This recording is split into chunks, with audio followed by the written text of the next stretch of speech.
Good evening, YouTube, and welcome back once again to the EdWord. I'm your host, Ghostface, for tonight's episode, as I will be doing my recap and reviews for episodes 3 and 4 of Scream, the series. Now, before I begin, Eddie's always on my ass about this. Quite frankly, I don't give a shit about spoilers, but as a courtesy to some of you who may not be caught up on the most recent episode, or if you're a few episodes behind on Scream, do not watch or listen to this episode or video, as I will be discussing massive spoilers. So if you're not caught up, do not watch or listen to this video. You have been warned. That being said, it's getting really good, really fast. You know, Eddie and I were talking about this just the other night after we were finished watching both episodes. You know, it's nice how they're not, they're taking their time with certain things, but at the same time, they're making sure that,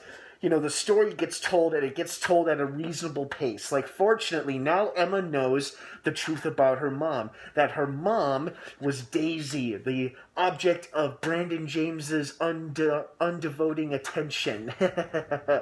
And she overhears this because her mom and the sheriff are both examining the body of Rachel. And they realize that Rachel did not kill herself, but she very well could have been murdered because of the way the body was found. And so now Emma overhears all of this and doesn't know what to think. And to make matters worse, who begins texting her but...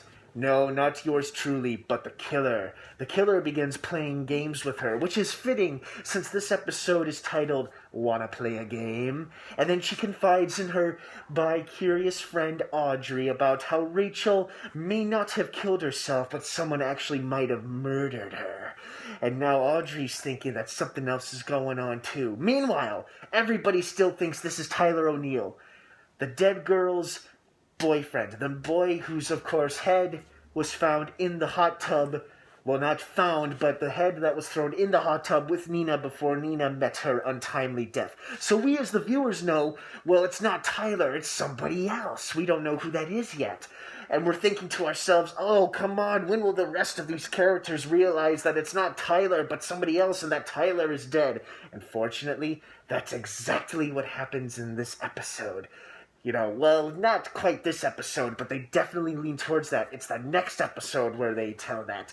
And then, things are getting real hot and heavy between Noah and Riley. And right as it's about to happen, right as the lucky young virgin is about to get plucked, that's when Riley's phone goes off, and it's Tyler claiming that he wants to come forward and show off his innocence. So she rounds up all of her friends and says, Tyler's texted me, OMG, I think we should do something to help him. But everybody's split down the line, whether or not he is the killer or whether or not they believe him. But fortunately, Riley and Emma go to the police, they go to the sheriff, and they arrange for Riley to meet with Tyler at an agreed upon rendezvous point. Meanwhile, Brooke, who's getting sick of Mr. Branson not chasing after her, has decided to play a little game with him. Another reason this episode could be titled Wanna Play a Game? Because she claims that she has posted hidden a picture, a lewd, explicit picture, of herself in his classroom, and she suggests that he finds it before somebody else does. Fortunately, during class, he does find it. And they continue their little cat and mouse game of, are we going to screw or not? Are we going to screw or not?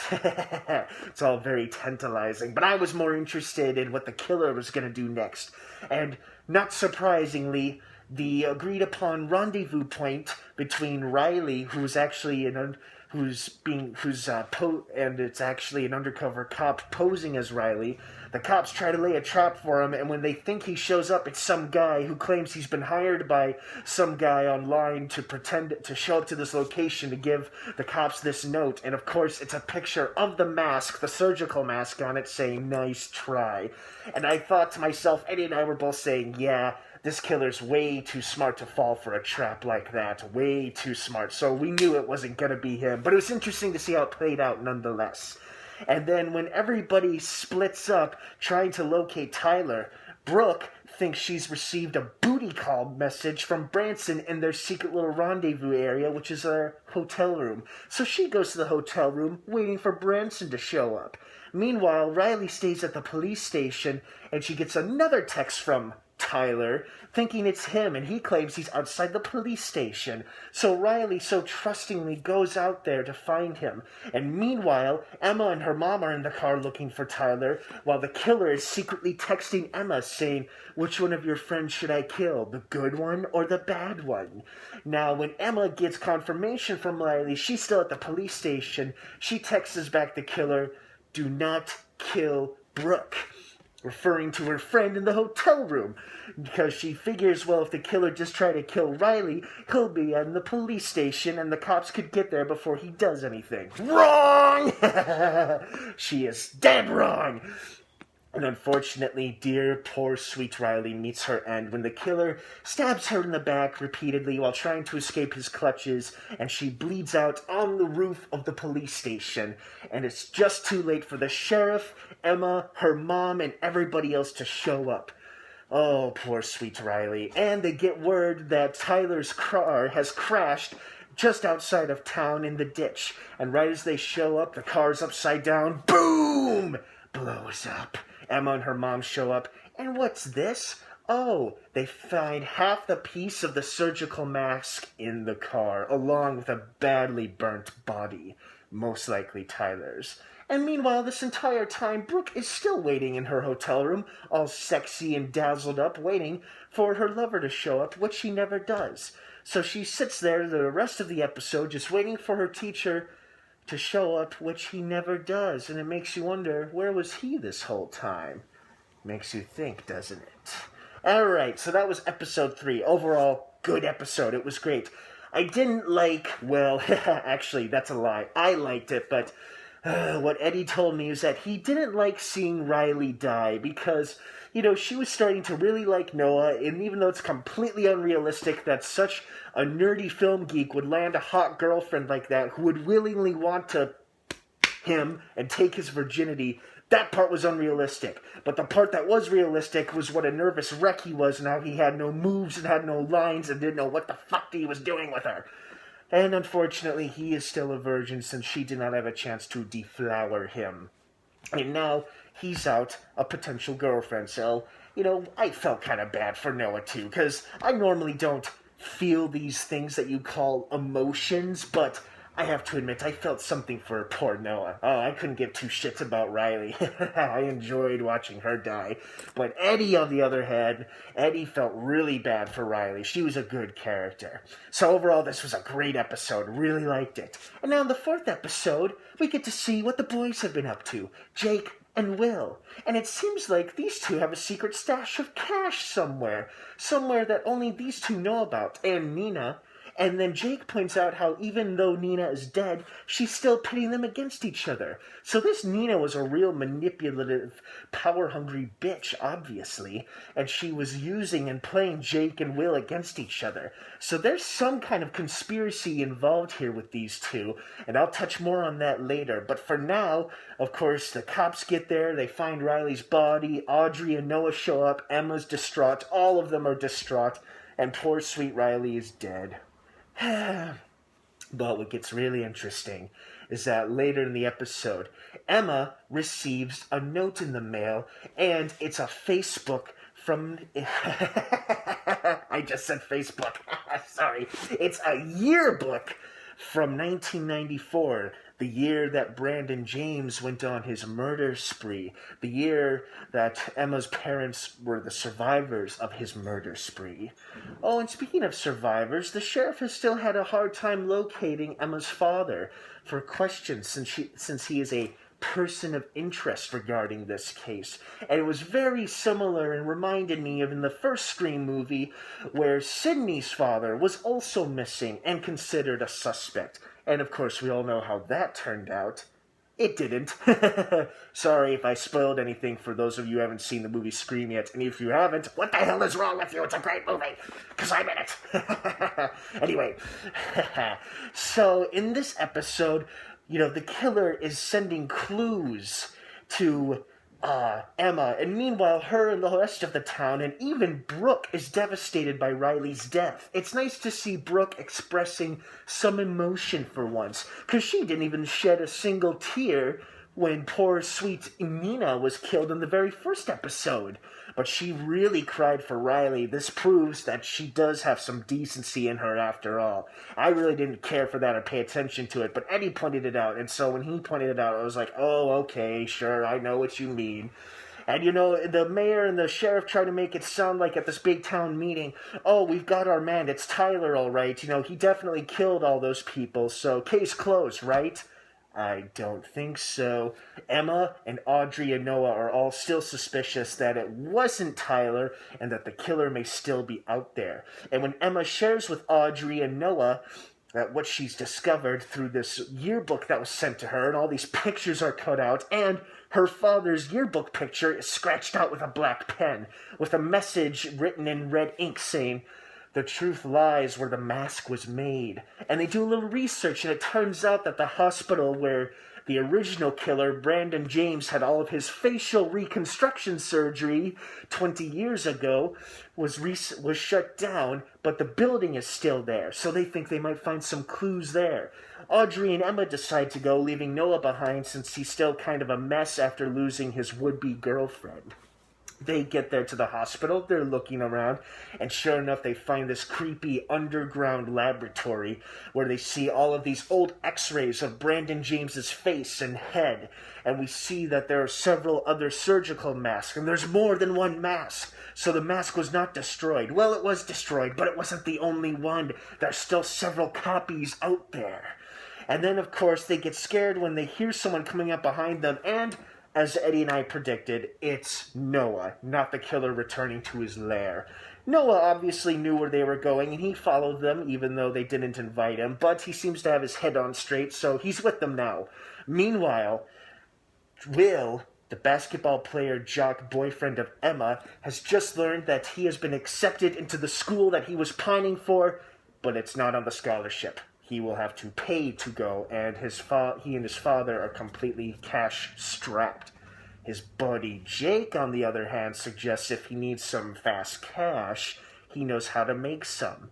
And when Will says blackmail, it makes so much sense considering looking back at the very first episode, and towards the end of the pilot, if you recall, we see Will on his laptop watching Nita in some old footage on his laptop of her stripping down in front of the webcam.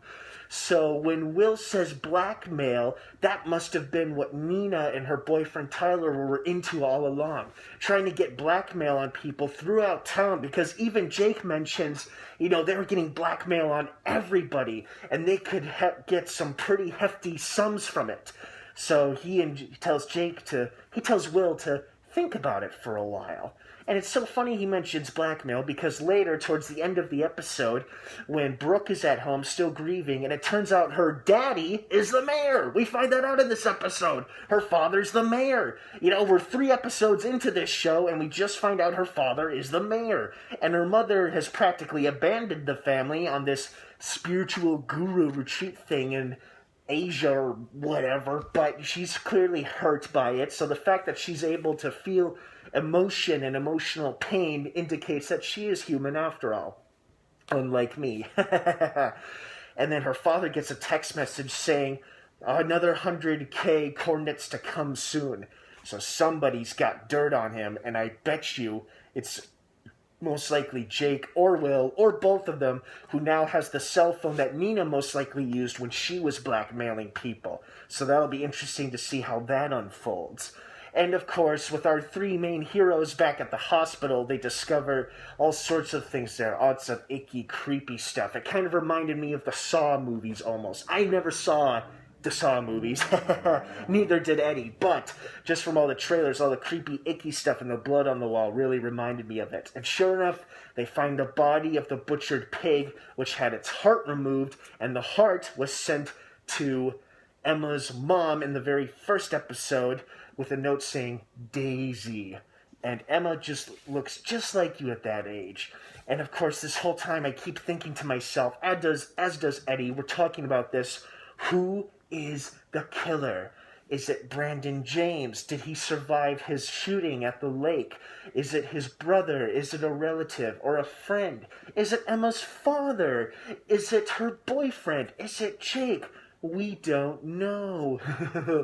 But we really, really enjoy it. And of course, with the big finale, right as they find Nina's laptop, which was missing in the first couple episodes, they find all of these folders with all these people's names on it, which is all of her blackmail information. But before they have a chance to copy any of it, well, they get some of it on Audrey's SIM card, which she takes out of her camera. They plug it in, but right as they're trying to upload all of it, they hear someone coming. So they try to, hurry, get it off the laptop, and they think they've gotten everything, and right as they're leaving, they bump into a bookcase, and what falls down?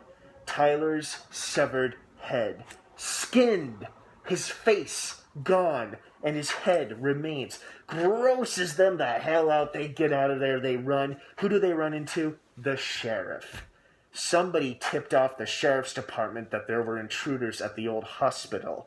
They bring them down to the station. The sheriff and Emma's mom are pissed as to why these three didn't come to them with this new information, with this yearbook. But Emma points out how poorly handled the sheriff handled Riley and Tyler's deaths. Because now they know that Tyler's been dead for way longer than these murders have been going on. So Tyler is not the killer, was never the killer. We as the viewers knew that, but it was much more satisfying to watch that happen on the screen, knowing that now our characters know that it wasn't Tyler and that it's been somebody else, and that somebody else is still out there. So I really, really like where this show is going, and I think they're doing a great job so far with the characters, the relationships developing and changing constantly. It's really, really enjoyable. I really like it, and like I said, for me and Eddie, I speak for Eddie when I say this, it's extremely nostalgic for the two of us. Very, very nostalgic. Well, that's it for me. Thanks so much for watching, guys. I know Eddie appreciates it, and I do too. I like it when you guys hear me out regarding my all-time favorite TV show. Don't forget to subscribe and like this video. If you don't subscribe and like this video, I'll find you and kill you. I'm just kidding. But seriously, subscribe right now. Like and comment on this video. What are your thoughts and opinions on this show so far? Do you enjoy it? Do you hate it? Why do you like it? Why do you hate it? You know, let's all sound off here. Let's be respectful and civil of one another's opinions, but, you know, Eddie and I want to hear from everybody. You know, it's not just Eddie, but I kind of like to hear your thoughts, too. What do you like about this show? What do you like about me? Just kidding. But, yeah, leave your thoughts and opinions down below. Stay tuned for more upcoming content for Eddie's newest recap videos that will be posted soon. And until next time, what's your favorite scary movie?